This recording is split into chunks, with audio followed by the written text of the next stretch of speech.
beleng. Bismillahirrahmanirrahim. Alhamdulillah. Assalamualaikum warahmatullahi wabarakatuh. Alhamdulillah. Allahumma salli ala sayyidina Muhammad wa ala ali sayyidina Muhammad. Rabbana zidna ilman warzuqna fahman wa alhiqna bis-salihin. Rabbi shrah li sadri wa yassir li amri wa hlul 'uqdatam min lisani yafqahu qawli. Amma ba'du. Ada pertanyaan di sini tentang di surat Al-Kahf. Wa laqad khalaqnal insana wa na'lamu ma nuwaswisu bihi nafsuhu wa nahnu aqrabu ilaihi min hablil warid. Sungguh kami benar-benar telah menciptakan manusia dan mengetahui apa yang dibisikkan oleh dirinya. Kami lebih dekat kepadanya daripada urat lehernya.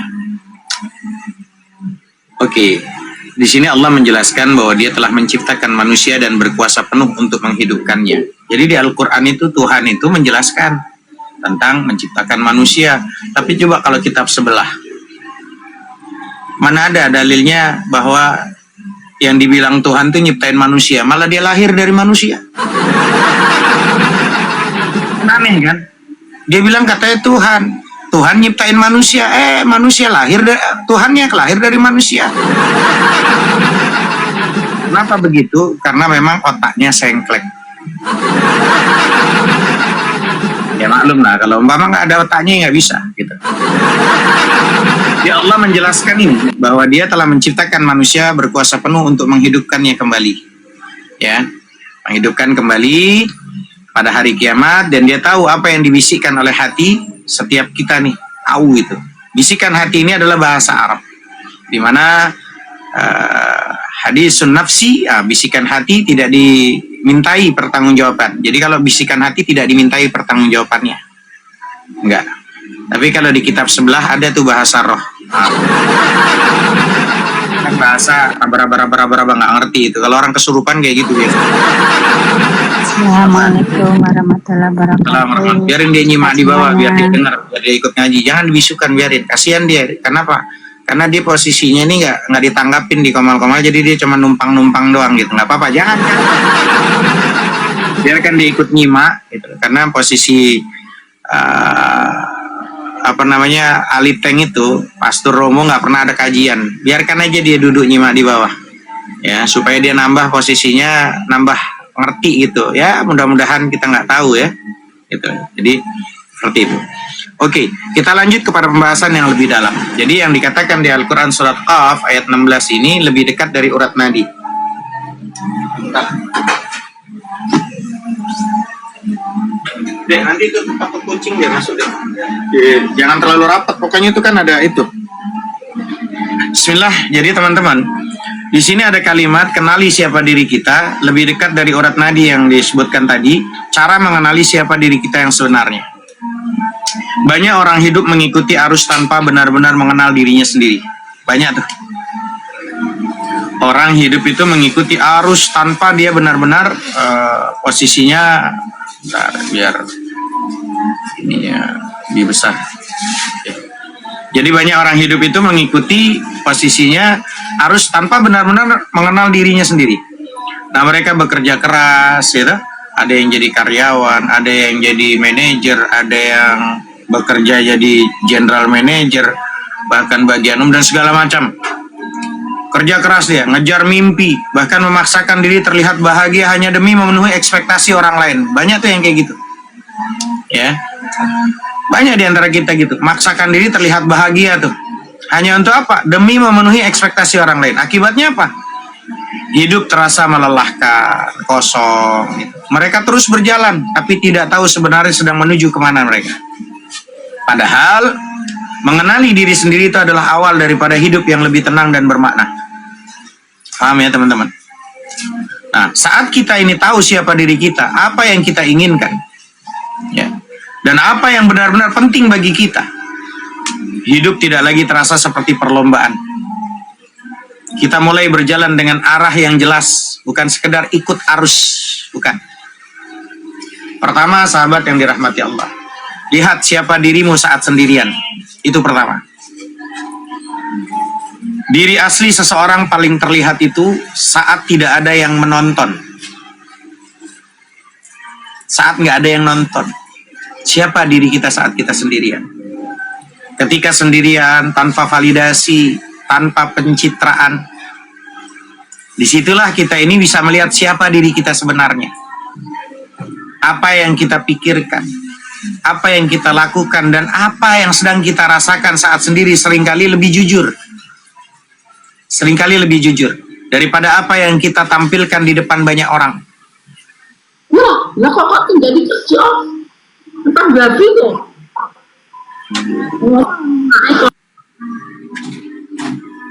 Kalau posisinya teman-teman, kita terus hidup pengakuan orang lain, lama kita kehilangan jati diri kita sendiri. Tapi saat kita mulai nyaman dengan diri kita, apa adanya, kita akan menemukan ketenangan yang tidak bergantung pada siapapun. Itu pertama. Yang kedua, perhatikan hal yang membuat kita marah dan terluka. Perhatikan yang membuat hal yang membuat marah dan terluka. Sahabat, emosi adalah petunjuk penting untuk memahami diri sendiri. Emosi itu adalah petunjuk penting untuk memahami diri sendiri. Hal-hal yang paling menyakiti kita seringkali menunjukkan bagian diri kita yang belum sembuh. Betul? Mungkin kita takut gagal, takut ditolak, gitu. Banyak kita kan kayak gitu. Takut gagal, takut ditolak, atau takut dianggap tidak berharga. Daripada terus menutupi rasa sakit, cobalah memahaminya. Karena saat kita berani menghadapi emosi kita sendiri, kita sedang belajar mengenali diri kita lebih dalam. Kadang luka bukan untuk disembunyikan, teman-teman, tapi untuk dipahami agar kita bisa tumbuh lebih dewasa lagi. Itu yang kedua. Yang ketiga, cari hal yang membuat kita lupa waktu. Coba cari tahu, ada nggak sesuatu yang membuat kita lupa waktu? Ada aktivitas tertentu yang membuat kita tuh hidup, bersemangat, dan juga ada yang membuat kita lupa waktu. Apa tuh? Cari tahu tuh. Ya. Ada di antara kita, kok saya semakin semangat. Adakah orang yang bikin kita semangat? Tapi adakah juga orang yang membuat kita ini drop? Bahkan ada nggak yang membuat pekerjaan membuat kita lalai dengan waktu ini? Ya. Ingat, itu bukan kebetulan, teman-teman. Tidak ada yang kebetulan di muka bumi ini. Ya. Bukan kebetulan. Biasanya disitulah letak potensi dan panggilan hidup kita itu berbeda. Kalau kita sudah menemukan itu, nanti kita bisa tahu nih, oh saya nih begini karena ini nih, begini kali ini. Ya. Nah, di situ letak potensi dan panggilan hidup kita tuh jadi adanya di mana, berada di mana nih. Jadi jangan terlalu sibuk untuk mengikuti jalan orang lain sampai lupa mendengarkan diri kita sendiri. Itu intinya.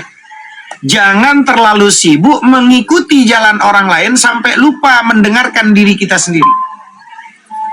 Hidup ini bukan soal menjadi seperti orang lain, tapi menemukan tempat di mana kita bisa menjadi diri yang paling nyata dan paling hidup. Paham ya teman-teman ya? Yang keempat, kenali dulu nilai hidup yang kita pegang. Kenali nilai hidup yang kita pegang. Setiap orang itu punya prinsip yang nggak bisa dikompromikan. Saat kita berani mempertahankan apa yang menurut kita benar, disitulah kita mulai menemukan jati diri kita. Orang yang mengenal dirinya itu tidak mudah goyah oleh omongan orang lain. Beneran teman-teman.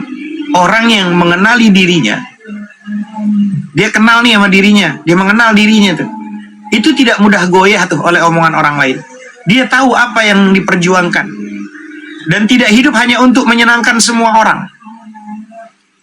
Karena hidup yang terus mengikuti suara luar akan membuat kita kehilangan suara hati kita sendiri.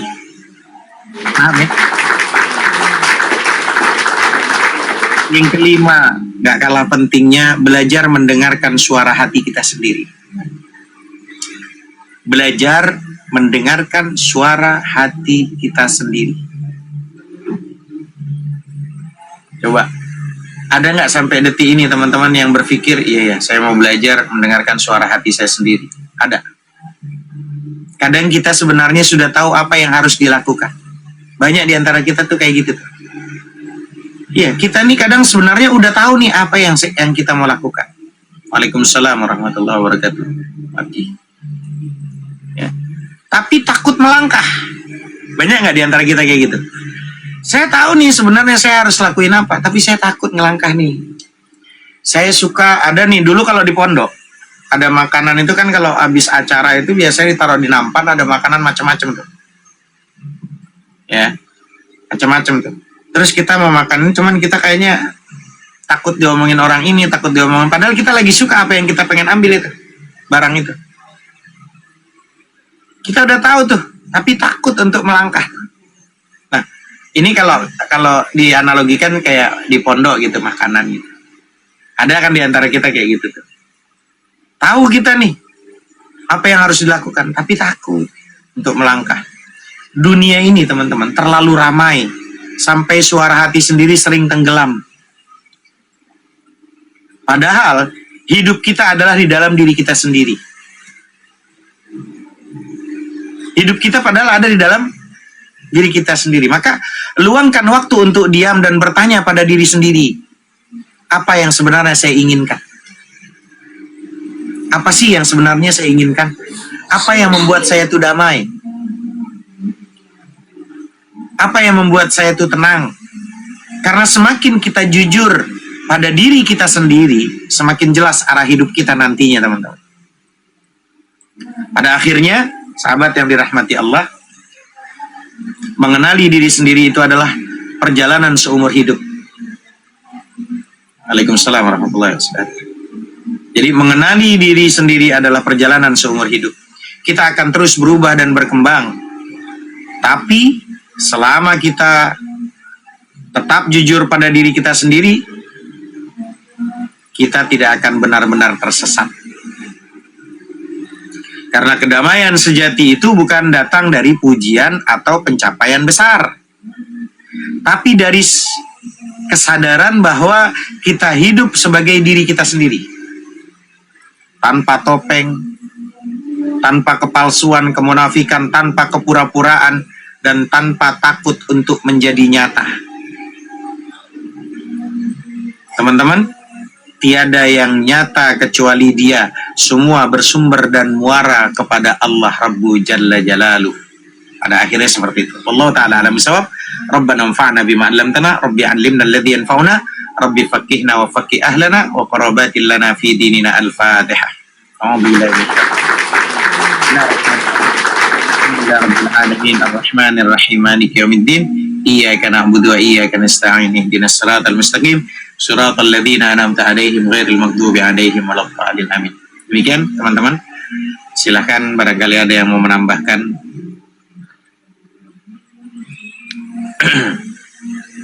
Ya, makasih Ustaz. Alhamdulillah. Syukur la haula wala quwwata illa billah.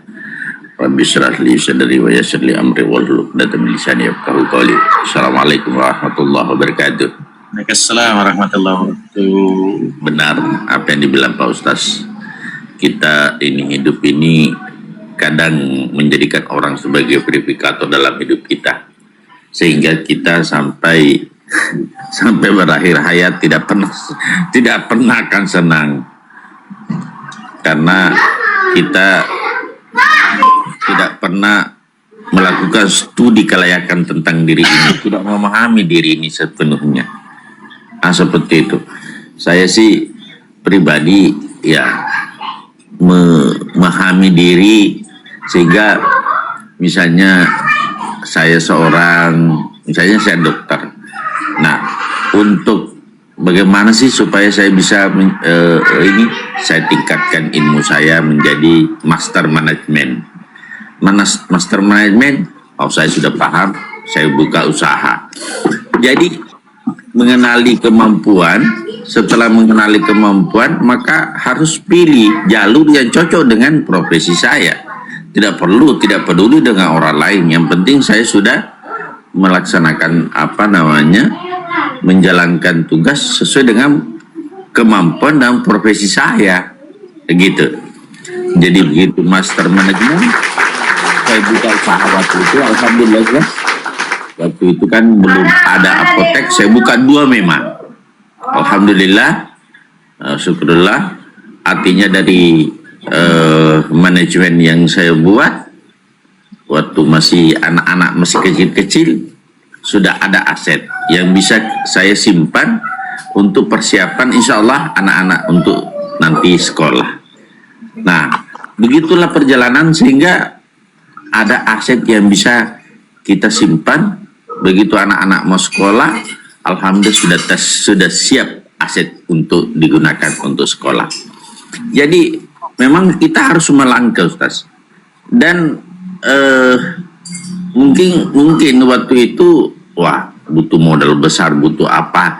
Nanti yang penting kita sudah melangkah nawaitu yang baik sesuai profesi, jalan. Alhamdulillah.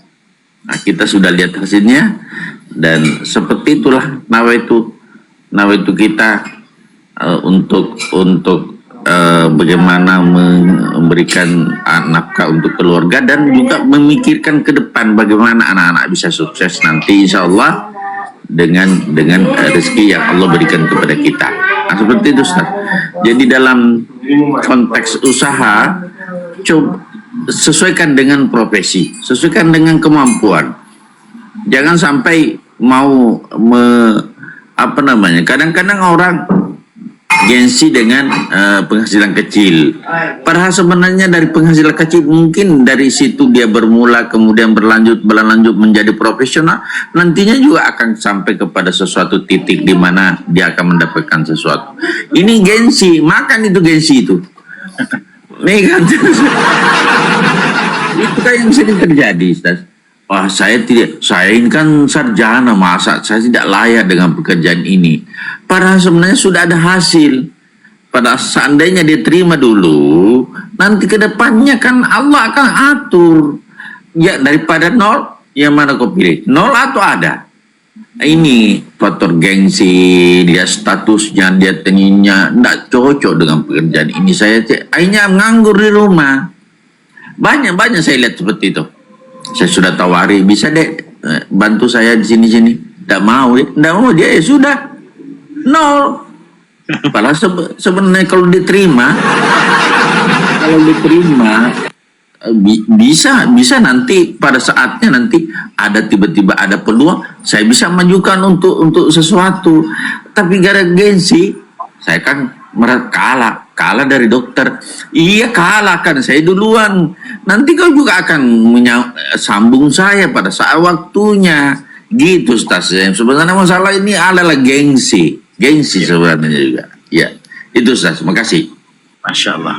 Saya tambah sikit, Ustaz. Ya, Ustaz, izin saya tambah sikit. Assalamualaikum semua. Bagiku waktu yang kita perolehi setiap hari dengan urusan kita itulah bermanfaat. Ya kan? Kita semakin dewasa untuk memikirkan sesuatu, waktu itu sangat berharga. Jangan dilepaskan, jangan dibiarkan begitu berlalu. Yang tanpa pelajaran, pengetahuan batin kita untuk masa dewasa kita. Semakin lama semakin dewasa kita. Ya kan, dengan waktu itu yang sangat berharga.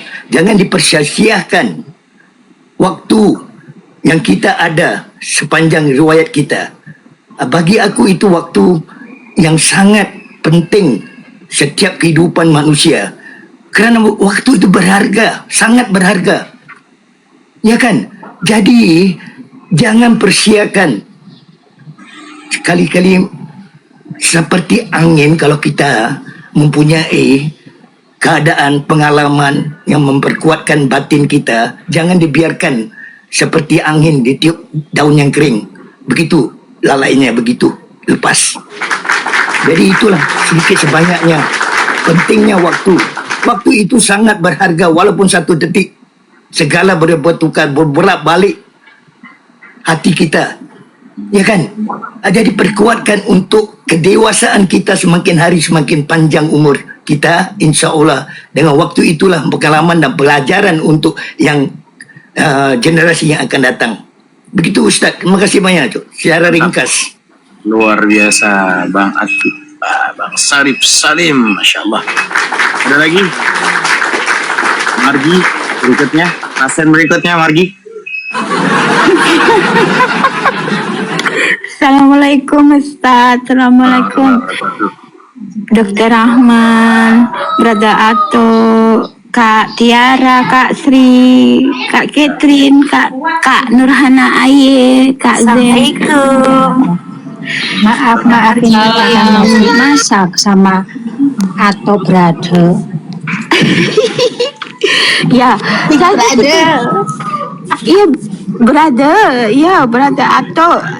Gimana orang kita sudah tuwir, aku bukan dewasa lagi kita Ato. Kita udah tuwir Ato. Tua itulah nama dia dewasa. Ya. Iya. Sebagian senior dewasa itu dinamakan Iya, senior. semoga ketuwiran kita ini memberikan kedewasaan pemikiran dan tindakan gitu. Ya.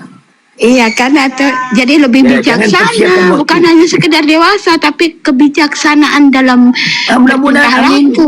mudah-mudahan itu yang kita harapkan, mendapat satu pelajaran ya kan, untuk perkuatkan iman kita, perkuatkan batin kita ya kan, dengan adanya waktu.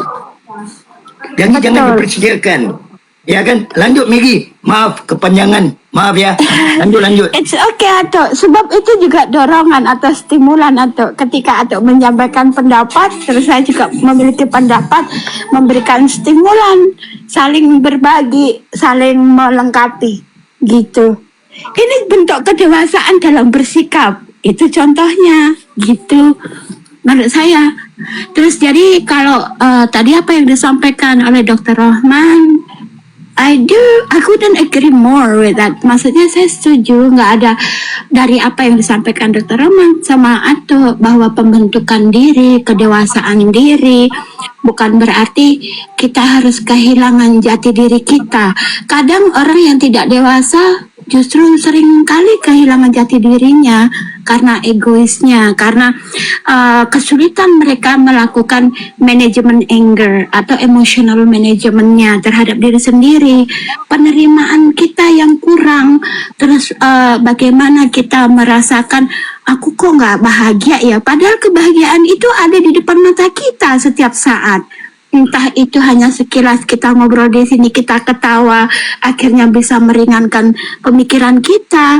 Ketika kita mendengarkan tausiah dari Ustadz Hanafi, kita tahu apa yang harus kita lakukan dan apa yang harus kita hindari.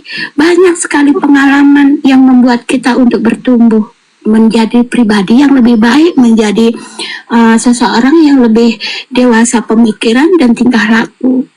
Begitu Ustadz. Insyaallah, mantap.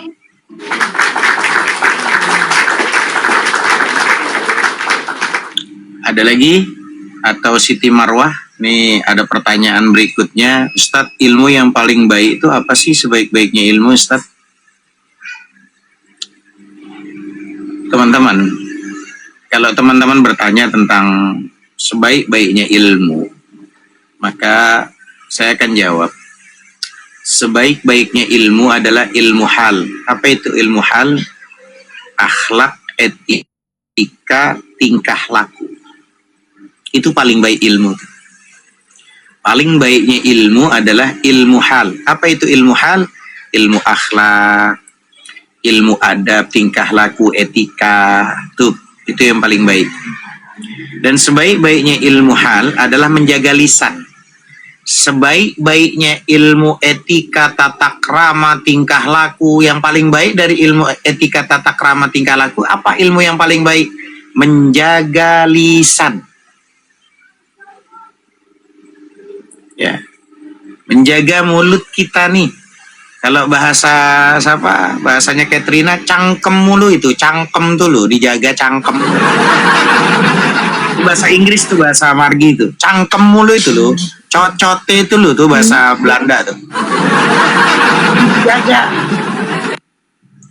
Jadi kalau sebaik-baiknya ilmu adalah ilmu hal, ilmu akhlak, adab, etika, tata krama, tingkah laku, dan sebaik-baiknya ilmu tingkah laku, ilmu akhlak, ilmu hal, ilmu tingkah laku adalah menjaga lisan.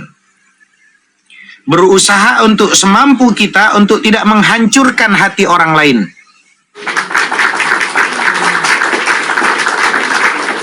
Jadi berusahalah semampu kita untuk tidak menghancurkan hati orang lain. Karena satu nafas kesedihan, doa orang yang terzalimi mampu menjungkir balikkan dunia, teman-teman. Apa nih? Bikin apa? Belum, Pak. Tadi nggak bikin itu nasi? Belum. Gitu ya teman-teman ya. Maka teman-teman berusahalah semampu kita untuk tidak menghancurkan hati seseorang, karena satu nafas kesedihan, doa orang yang terzalimi itu mampu menjungkir balikkan dunia. Ungkapan yang dinisbatkan kepada seseorang itu mengajarkan bahwa kita menjaga hati dan perasaan orang lain adalah bagian dari kemuliaan akhlak. Bagian daripada kemuliaan adab, etika, akhlak.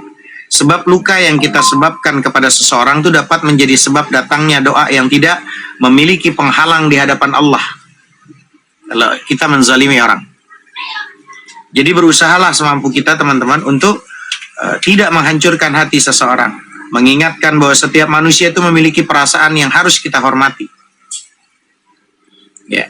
Hati itu dapat terluka bukan hanya karena kekerasan, tetapi juga oleh ucapan yang kasar, bahkan penghinaan, bahkan pengkhianatan, fitnah, meremehkan, atau sikap yang mengabaikan martabat seseorang. Karena itu, Islam mengajarkan agar seseorang mukmin, kita seorang mukmin ini menjaga lisan.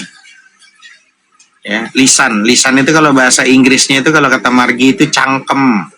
Kalau bahasanya Inggrisnya Katrina cocot mulu, cangkem mulu itu. Siapa Ustazah nggak pernah ngomong gitu Umpama. Jadi sikap nih agar kita menjadi penyebab penderita bagi orang lain.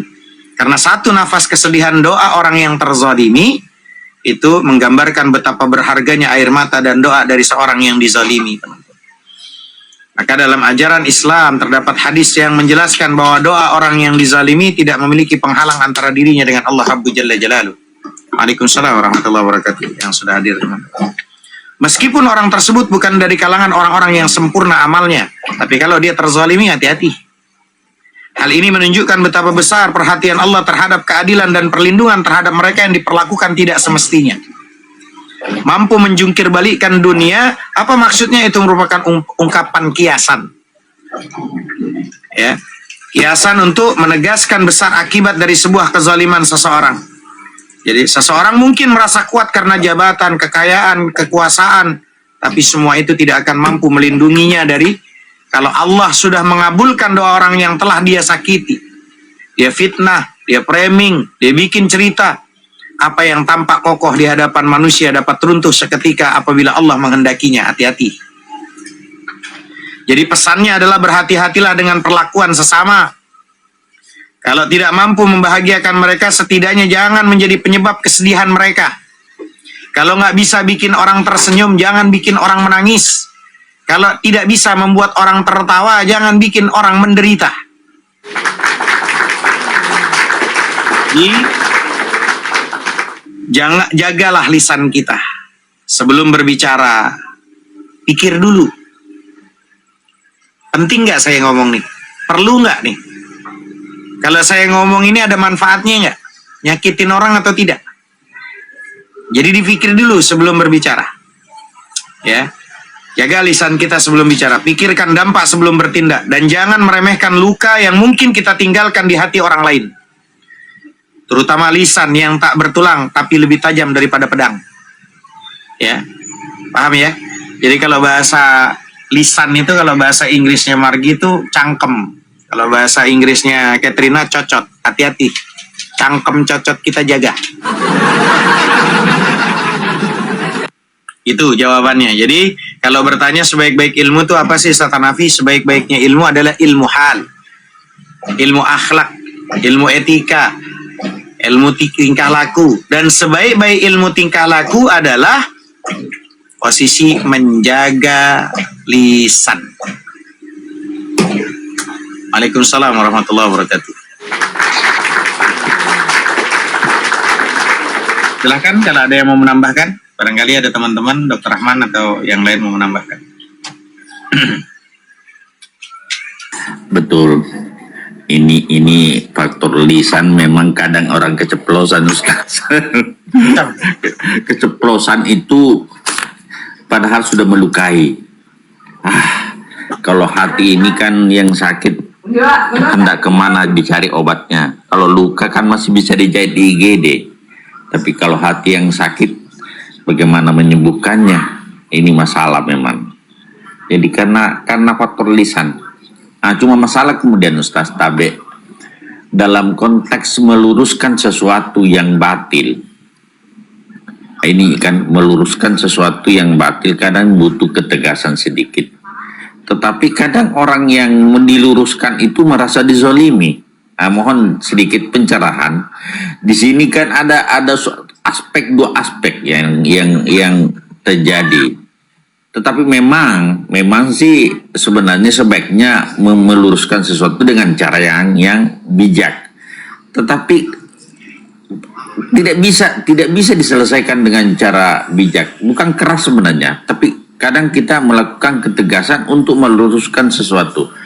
Sehingga apakah ini dalam konteks kaidah fikih ini adalah suatu kezaliman atau ketegasan itu yang memang kulil haq walau kana murah, artinya katakan yang benar walaupun resikonya pahit. Di mana di penempatan kata-kata ini dalam konteks, misalnya contoh kasus saya punya ayah diperlakukan tidak adil, sementara saya turun lapangan untuk meluruskan persoalan ini, sehingga saudara-saudaranya merasa bahwa saya ikut campur dalam urusan ini, padahal sebenarnya saya hanya konteks memperbaiki. Walaupun saya sifatnya tegas untuk meluruskan persoalan, tapi dia merasa tersakiti dengan perbuatan saya. Nah, disinilah kan terjadi suatu dilematis dalam konteks kehidupan.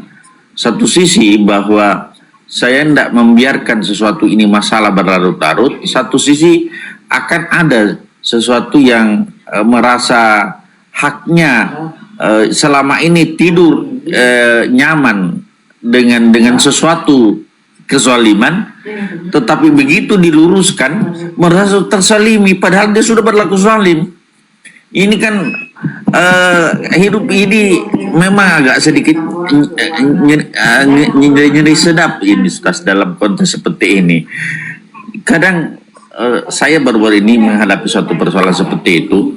Akhirnya saya pulang ke Sopeng untuk memberikan sedikit pemahaman kepada keluarga supaya jangan begitu. Aturan fikih begini, aturan syariah begini. Akhirnya justru pada kondisi itu saya dibenci semua sama om saya, tante. Padahal di situ ada bapak saya juga masih hidup kan bapak saya. Artinya bapak saya salah satu, malah kalau kita mau berpikir secara ini bapak saya yang tertua, seharusnya dia menentukan, mengatur. Tapi ini semua tidak mau diatur. Akhirnya saya turun lapangan seperti itu menggunakan meluruskan persoalan sesuai dengan kaidah begitu. Nah, apakah saya zalim Ustaz pada kondisi seperti ini? Makasih. Mohon sedikit pencerahan. Qulil haq walau kana murran, sampaikan yang hak walaupun memang pahit. Dan ya memang kalau ketika kita menyampaikan kebenaran kan pasti ada dua reaksi di muka bumi ini yang berbeda. Kalau orang cerdas akan merenung, tapi kalau orang beleng-beleng itu akan tersinggung. Orang dongo, orang oon itu akan tersinggung. Begini teman-teman, menurut para ulama, perbedaan sudut pandang antara orang berilmu dan orang yang belum paham itu adalah lumrah. Ya, yang tahu orang oon itu orang berilmu karena orang ilmu pernah oon. Tapi kalau orang oon nggak tahu kalau dia berilmu karena dia nggak berilmu.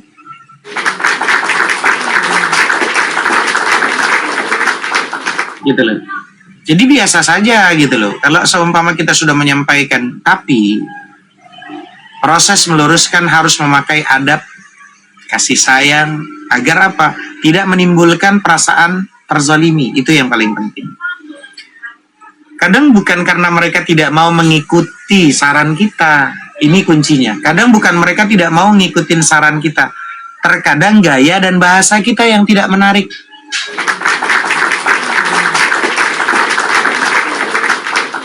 Paham ya? Bukan karena mereka nggak mau ngikutin saran kita.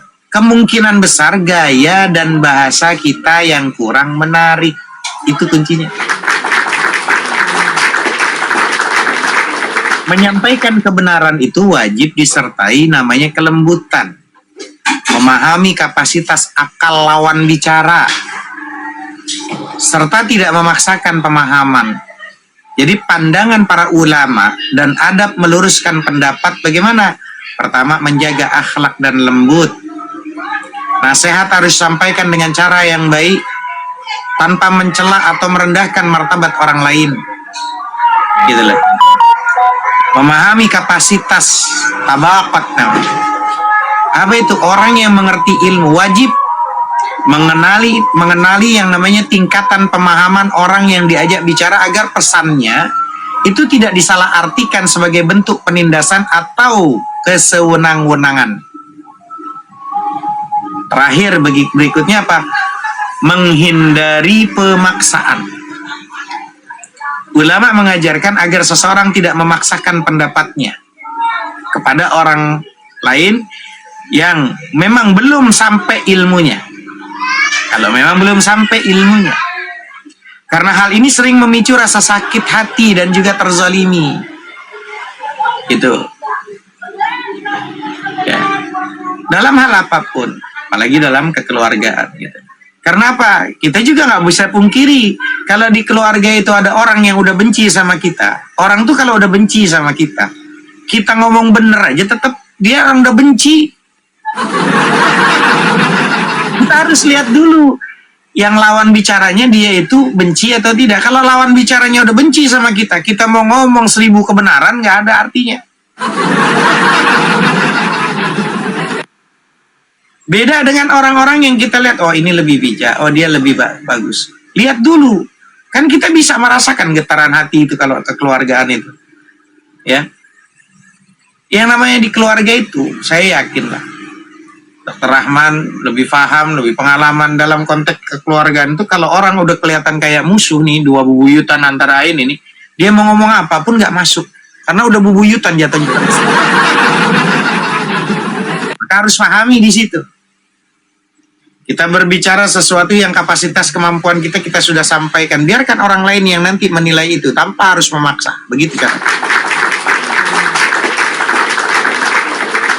Tapi kalau yang kita kasih tahu dia nggak benci, tapi karena dia kebodohannya, ya kita harus tetap sampaikan supaya dia paham.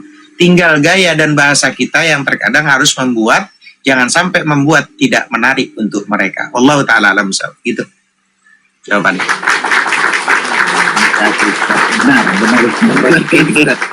Benar. Pada saat kondisi seperti itu, orang yang tidak tahu itu kan bukan lagi bicara ini, tetapi kasar sekali sama kita. Artinya yang saya sedikit sakit kalau kasar sama orang tua saya ini, Ustaz, bukan sama saya sebenarnya. Kira-kira kalau kasar sama orang tua saya harus diam, Ustaz? Atau sebenarnya sih bukan persoalannya sama saya. Seharusnya menghargai kakaknya, menghargai saudaranya. Orang yang tertua di keluarga adalah kakak. Kalau kakak sudah memberikan suatu wejangan dengan cara yang baik, kok dihajar habis-habisan? Kan di situ muncul suatu kontra. Akhirnya kan turun tangan Babinsa, turun tangan Babin Kantimas, kepala desa untuk memberikan nasihat. Tidak ada didengar. Aduh, ini orang memang susah.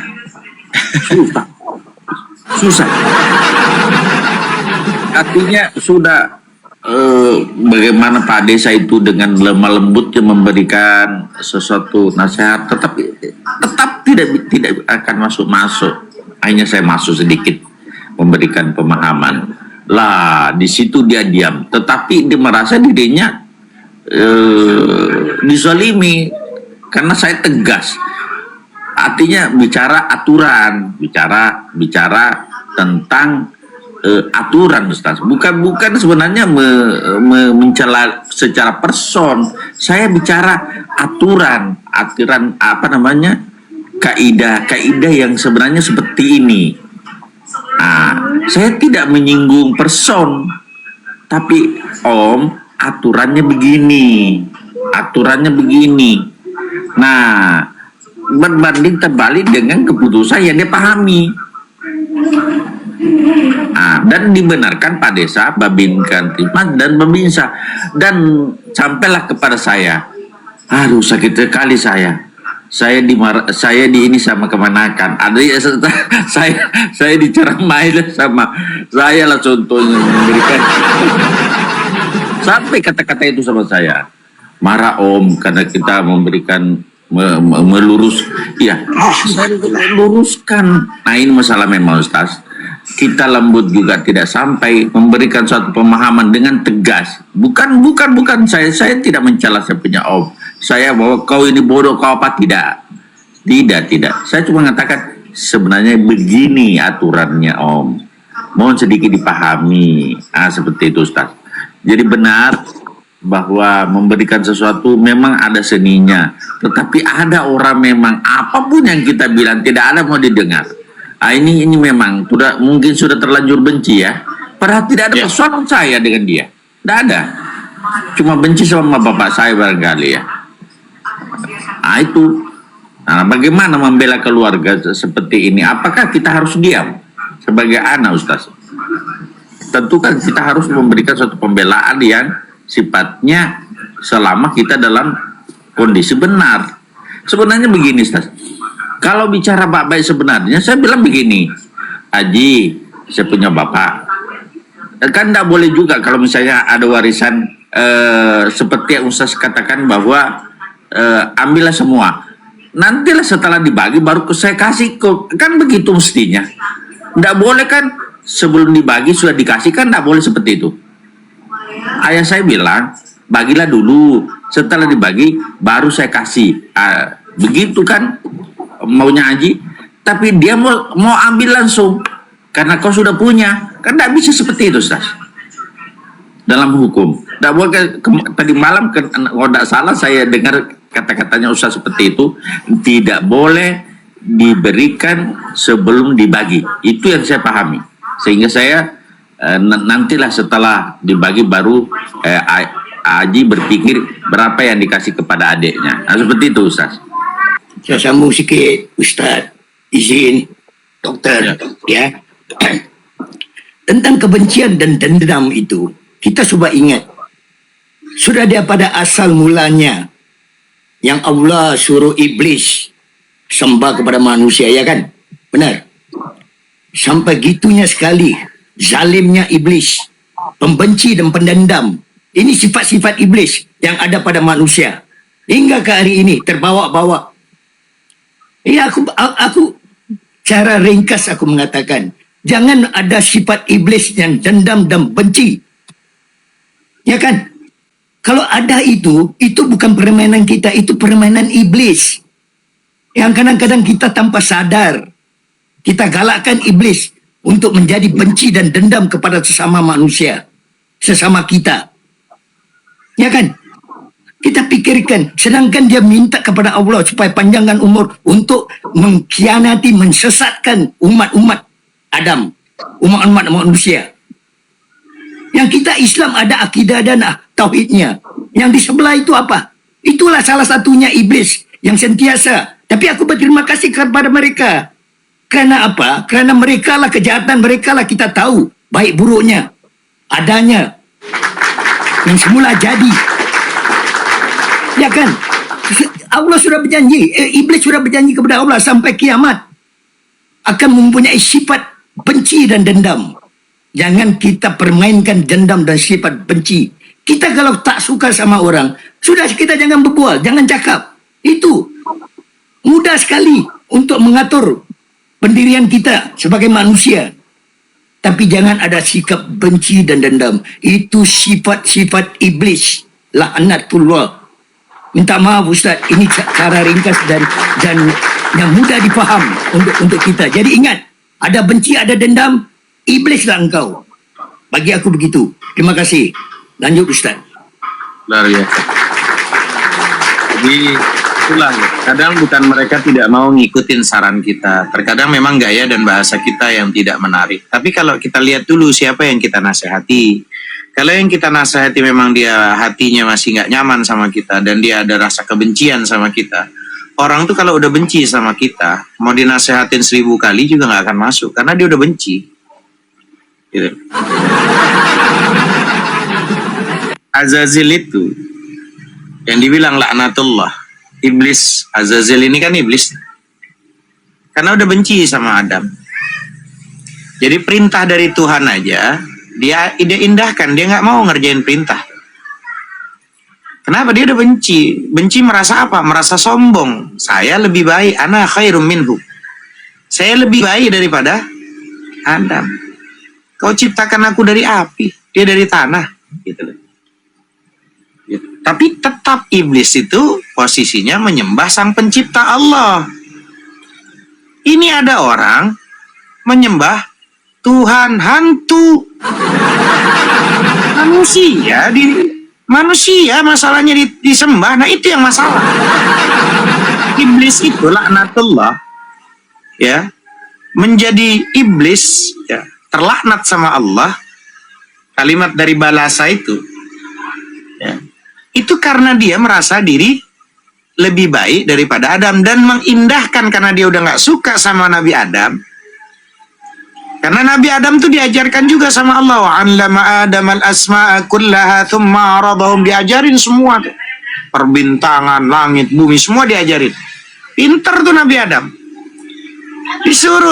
Suruh malaikat termasuk Azazil untuk, Waalaikumsalam warahmatullahi wabarakatuh, teman-teman yang sudah hadir, untuk sujud kepada Nabi Adam.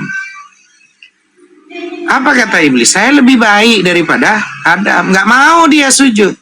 Terusir, terlaknat, menjadi syaitan, terputus dari rahmat Allah. Tapi iblis itu tetap nyembah Allah sang pencipta. Tapi ada manusia malah nyembah manusia. Kodok aja nggak pernah nyembah kodok, sapi nggak pernah nyembah sapi, binatang nggak pernah nyembah binatang. Ini manusia nyembah manusia.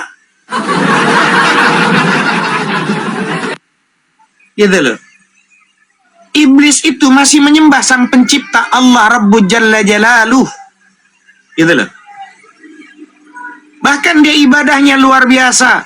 Bahkan satu riwayat kisah dikatakan di muka bumi ini tidak ada satu jengkal pun di muka bumi yang nggak pernah digunakan oleh iblis, oleh Azazil untuk sujud kepada Allah. Gitu loh. Nah, iblis tuh masih menyembah Allah. Lah wong bingung kalau ada manusia nyembah manusia, bukan nyembah sang pencipta. Nah, artinya iblis aja terusir karena merasa dirinya lebih baik daripada Adam. Iya tak? Begitu juga kalau ada manusia di hati sudah benci, ada kebencian sama Islam.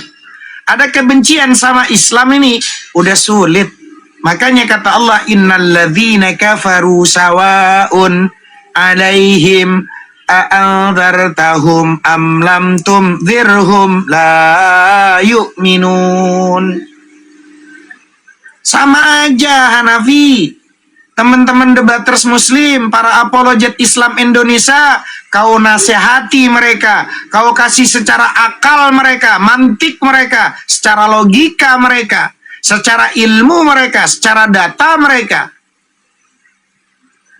La yu'minun. Mereka nggak akan beriman. Kenapa? Mereka udah benci sama kita. Padahal kita nggak ngapa-ngapain gitu loh. Padahal agama mereka dibawa oleh agama yang menjajah 300 tahun lamanya di Indonesia. Karena kebawa dengan tingkah laku agamanya, oknumnya juga menjajah. Benci.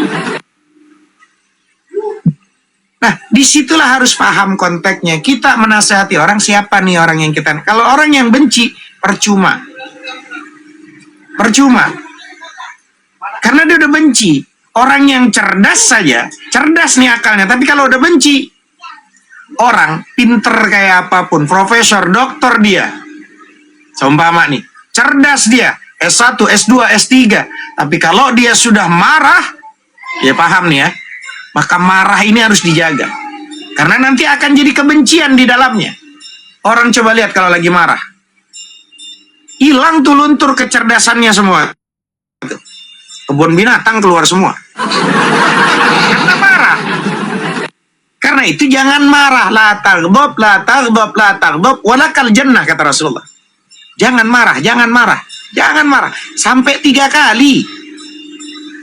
Karena orang cantik kayak gimana pun, mau ganteng, mau cantik kayak gimana tuh, coba lihat. Kalau bini walaupun cantik, kalau udah marah, hantu kalah kita kabur. Berubah jadi jelek orang marah itu, teman-teman. Ya, orang tuh kalau udah marah, jangankan posisi mulutnya, omongannya, kata-katanya, mukanya aja nggak kelihatannya, nggak enak denger liatnya. Orang cantik marah coba, enak dilihatnya orang cantik tuh marah tuh. Apalagi nunggu omongannya, sama kayak aliteng. Kalau sudah tapping karena hatinya udah rusak, pinter aja kata-katanya nggak benar kalau udah marah. Apalagi oon, apalagi dongo, pasti katanya juga nggak masuk akal.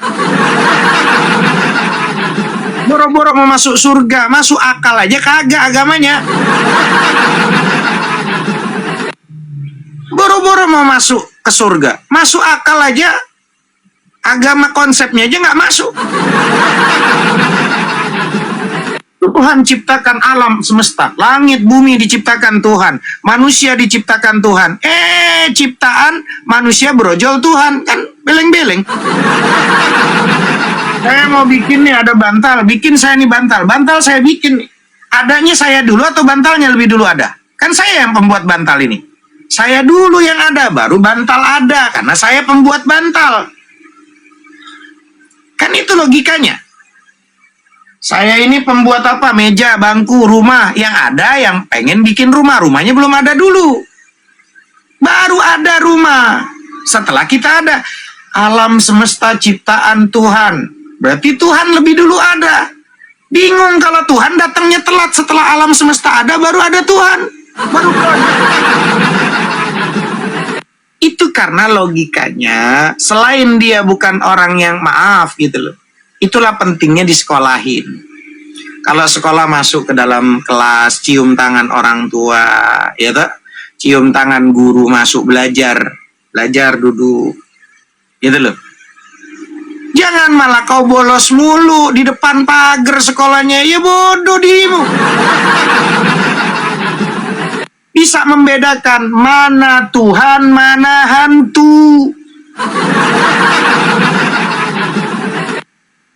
Ada orang metong nih, 3 hari dikubur. Kumpulin satu manusia yang punya akal. Ketika udah dikubur dia, tiba-tiba dia bangkit dari kubur. Emang kita harus teriak? Tuhan, Tuhan, Tuhan, Tuhan, Tuhan, tuh. Harus teriak apa kita? Itulah gunanya disekolahin, supaya bisa membedakan mana Tuhan, mana hantu. Hantu, lari. Makanya sekolah biar benar. Ya. Untung kita ini mayoritas muslim di Indonesia. Hingga yang terjadi apa? Nggak ada yang namanya peresmian sesama jenis. Coba kalau mayoritas di luar, pisang sama pisang resmi nikah. Kucur sama kucur resmi menikah. Agama macam mana kau? Nggak ada istilah yang namanya pisang sama pisang nikah. Mau punya anak lu? Itulah yang namanya bukan cuman menghancurkan budaya, peradaban dunia, manusia dihancurkan. Bagaimana mau bisa dunia ini ada penerus dari generasi anak cucu kita? Lawang diresmikan, di rumah ibadahnya diresmikan, gitu loh. Kucur sama kucur diresmikan. Gimana mau punya anak? Tuyul. Gimana mau punya anak? Kau bukan cuma menghancurkan budaya manusia, kau hancurkan. Sama-sama punya terong sama terong diresmikan. Cemana kau? Gak ada anak keturunan.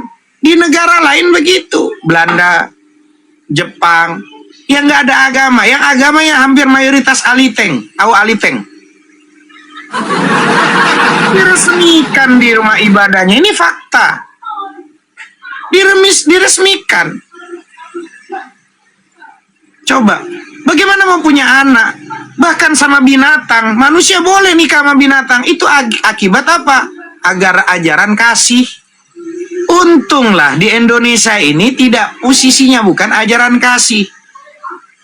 Kasihilah musuhmu. Lah kasihi musuhmu, cemana kasih musuh? Dijajah. Adik perempuannya, kakak perempuannya, bibi perempuannya, mamanya lagi posisi di QQ. Tiba-tiba, ya udahlah kita kasih bang, penjajah, kita kasih kopi, kita kasih susu, malah kasih musuh. Untung kita mayoritas muslim, ada kemerdekaan di dalamnya, ada kalimat Allahu Akbar. Menang merdeka kita gara-gara takdir, gara-gara mayoritas muslim.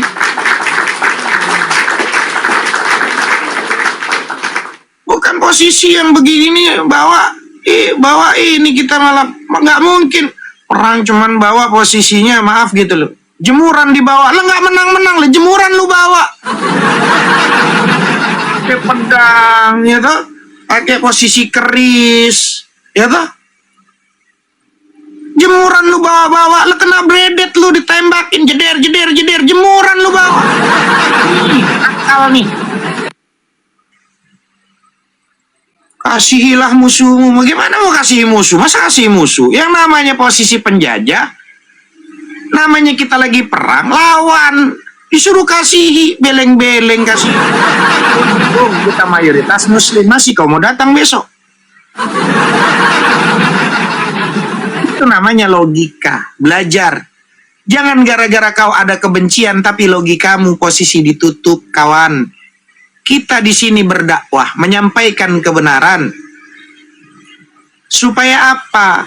Pinter nih panca indera nih berfungsi. Supaya tahu mana Tuhan, mana hantu.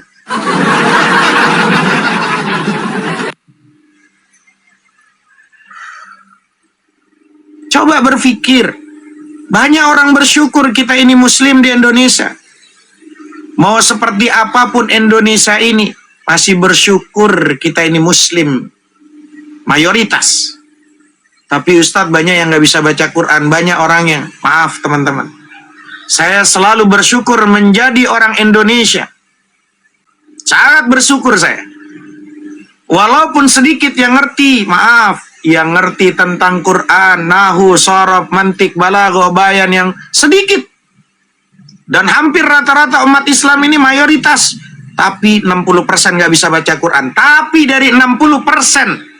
Dari 60% yang nggak bisa baca Quran itu, kau coba hina Al-Quran, kau coba hina Nabi Muhammad, mereka akan bangkit, mempertaruhkan nyawa mereka.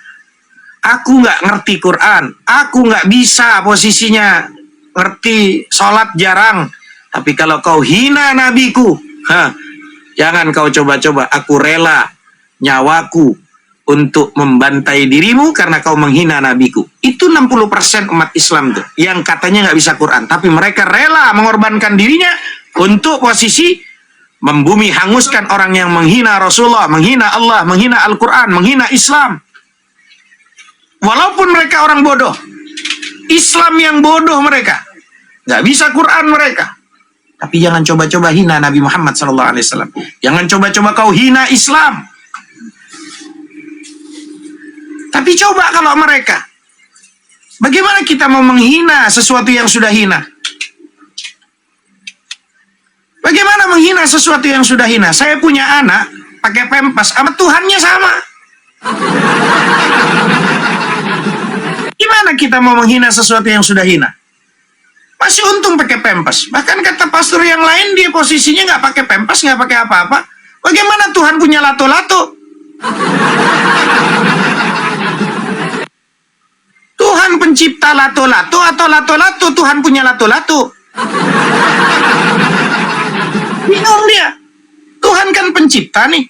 Tuhan pencipta burung atau Tuhan punya burung? Kita bertanya dibilang kita menghina. Lah wong faktanya bagaimana menghina sesuatu yang sudah hina, kawan?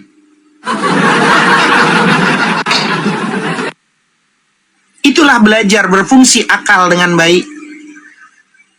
Agak repot kita kalau seumpama ketika kita bertanya, aku ini adalah ciptaan Tuhan, aku lagi butuh sama Tuhan, aku mau berdoa sama Tuhan. Tiba-tiba kata malaikat, nanti dulu.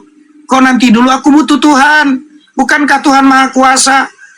Bukankah Tuhan Maha segala-galanya? Iya, tapi Tuhan nih posisi lagi lapar, lagi makan dulu, nanti lu. Bayangkan, kita mau berdoa, tapi dibilang sama malaikat, nanti dulu. Lu nggak didengar sama Tuhan, Tuhan lagi lapar katanya. Tuhan lapar.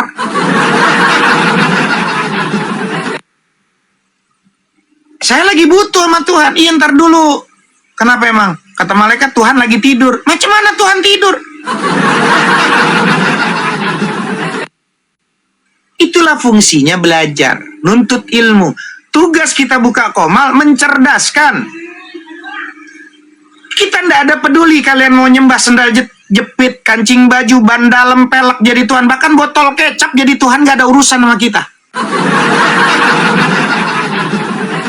Cuman kita sayang sama kalian. Kalian kan disekolahkan. Ibu mengorbankan nyawa untuk melahirkan kalian. Ayah berkorban waktu, tenaga, pikiran untuk mendapatkan rezeki supaya kalian disekolahkan. Supaya kalian pinter. Supaya kalian pinter. Panca indera akal budi ini berfungsi dengan baik. Maka kami berdakwah menyampaikan kebenaran karena cinta kami kepada kalian sesama Adam dan Hawa. Kita ini anak cucu Adam, bersaudara, menyampaikan kebaikan dan kebenaran. Tapi kalau Anda merasa tersakiti, berarti ada yang keliru dalam penuhanan Anda. Jangan salahkan kami yang berdakwah. Kami berdakwah sesama manusia, mengajak untuk kebenaran, kebaikan. Kebenaran memang pahit, kawan. Ketika kita menyampaikan kebenaran, pasti ada dua reaksi yang berbeda. Kalau dia cerdas, akalnya berfungsi, dia akan merenung. Kalau dia akan, nih akalnya berfungsi dengan baik, dia akan merenung. Iya juga ya. Tapi kalau dia beleng-beleng, tahu beleng-beleng? Dongo, tahu dongo? Oon, tahu oon? Jahil murakkab, idiotes. Akan tersinggung. Kalau dia dongo, dia tersinggung. Jangan kau hina Tuhan kami. Siapa yang hina, tuyul? Gua nggak hina, tuyul. Nanya, tuyul.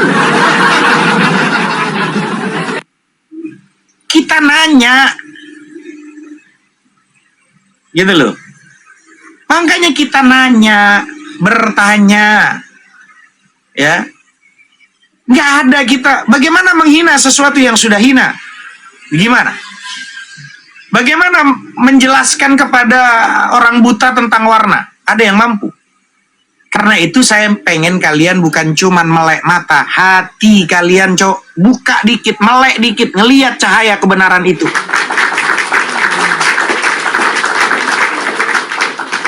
Tak ada kami mau framing, mau fitnah, lah uang faktanya begitu, kawan. Makanya jangan nyembahkan makhluk, jangan nyembah makhluk, nyembahlah Khalik sang pencipta. Sembahlah sang pencipta, jangan kau sembah ciptaan, tuyul. Itulah fungsinya belajar. Mana ada kami untuk niatnya, kami sayang sama kalian, supaya kalian itu berpikir. Hari ini ada Dr. Haji Rahman, saya bilang. Ada posisi Margi, ada Tiara, ada saya bilang nih, tahun 2026 nih. Saya ngomong sama anak cucu saya, Haji Rahman tuh Tuhan.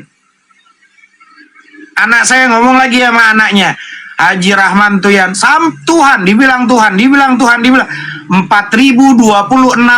tahun yang akan datang bisa jadi itu jadi Tuhan. Kalau akalnya nggak dipakai.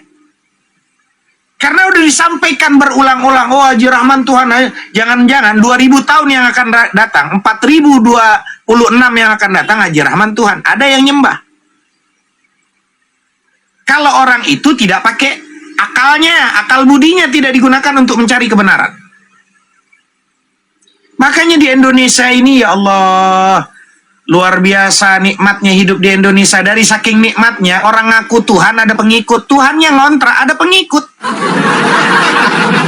Karena kan dulu kan, dia ngaku Tuhan, dia ngontrak ada pengikut. Lah Tuhan ngontrak ada pengikut. Ini saya lagi ngomongin fakta. Bahkan di Indonesia juga bersamaan dengan itu ada yang ngaku Nabi. Sampai detik ini ada yang ngaku Nabi. Ada juga pengikut. Nggak lama ada juga ngaku Jibril, ngaku malaikat Jibril. Ada pengikut. Indonesia. Apa yang terjadi? Ditangkap sama polisi di kontrakannya. Lah Tuhan ngontrak. Ditangkap nih yang ngaku Tuhan. Jibril juga ditangkap. Nabi juga ditangkap. Coba. Nabi ngakunya Udin. Namanya Udin. Lah untung kita Nabi Muhammad sholawatnya enak. Sallallahu ala Muhammad sallallahu alaihi wasallam. Enak. Lah Nabi Udin sallallahu ala Udin. Lah kagak enak banget Udin. Indonesia ngaku posisinya Tuhan, ada pengikut juga, ngontrak tuh Tuhan ditangkap. Ngaku Jibril ditangkap, ngaku Nabi ditangkap. Akhirnya sama polisi dikumpulin, ditanya, kamu ngaku Tuhan? Iya, saya Tuhan. Oh, ngontrak di ini. Iya, saya ngontrak di situ. Oh iya, oke. Kamu ngaku Jibril? Iya. Ditangkap di rumahnya di ini? Iya, aku Jibril. Kamu ngaku Nabi? Iya. Diinterogasi tuh polisi. Ditanya, kamu kenal nggak sama dia? Nggak kenal.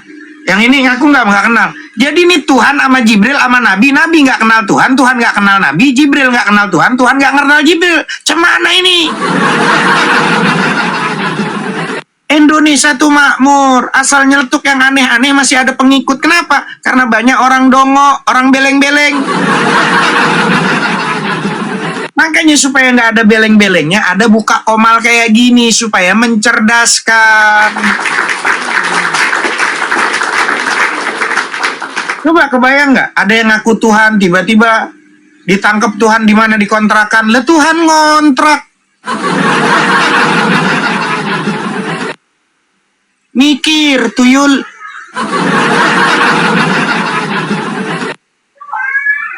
Itu fungsinya belajar. Supaya umat Islam yang sudah Islam bersyukur kepada Allah. Laisa kamisli syai'un fil ardi. Sang pencipta tidak menyerupai dengan makhluk ciptaannya. Islam harus memiliki kaidah dasar yang luar biasa tentang akidah, tentang tauhid. Supaya benar akidahnya, tauhidnya. Kami menguatkan akidah umat Islam yang nggak pernah mondok, yang nggak pernah sekolah. Kami buka komal. Dulu kalau ngaji harus ke tempat sekolah jam sekian, ada gurunya, ada muridnya, kumpul baru belajar dulu. Jalan dulu, ada waktunya. Hari ini dengan teknologi TikTok, yang sambil bekerja, yang sambil tidur-tiduran di rumah, yang lagi posisi nyupir, yang lagi posisi naik motor, yang posisi lagi sambil nyapu, sambil gosok, bisa nuntut ilmu dengan cara TikTok, betul?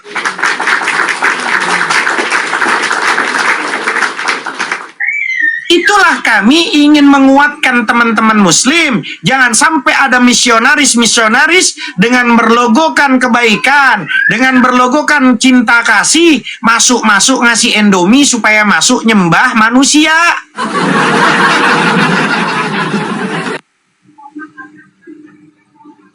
Hah? Itu pentingnya. Gitu loh. Pentingnya belajar, nuntut ilmu supaya nggak